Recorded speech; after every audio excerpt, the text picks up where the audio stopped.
Kalau betul-betul coach nak bawa bimbing orang berubah daripada satu fasa yang buruk kepada satu fasa yang lebih baik, kalau dia coach, confirm buku panduan sebenar dia Quran.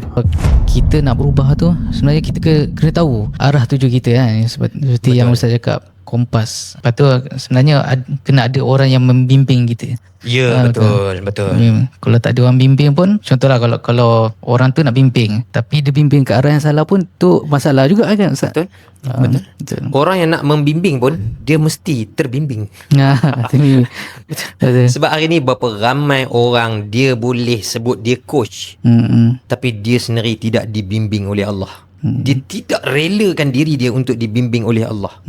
Dia tidak pun berusaha untuk dia faham bimbingan Allah dalam Quran.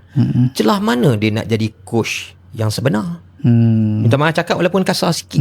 Kalau betul-betul coach nak bawa bimbing orang berubah daripada satu fasa yang buruk kepada satu fasa yang lebih baik, tak kiralah bidang apa pun, fitness, kesihatan mental, kesihatan spiritual, kesihatan apa-apalah.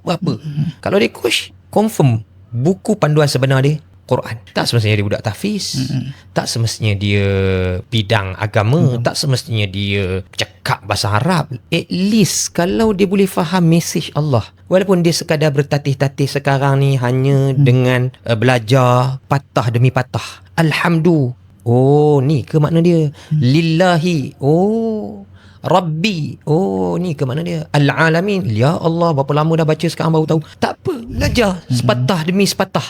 Lama-lama adalah 1000 perkataan. Tak terasa pun sebenarnya. Nak belajar sikit demi sikit. Tapi kalau hari ni hantam baca satu muka surat Al-Quran, kemudian baca Quran terjemahan, lepas tu nak hafal makna dia, memanglah buat hari tu, esok terus tinggal. Sebab terbeban dengan banyaknya makna-makna perkataan yang kita nak hafal. Tapi kalau satu hari dapat hafal sikit-sikit, dan uniknya perkataan Quran ni dia banyak berulang. Kan, betul tak? Banyak berulang.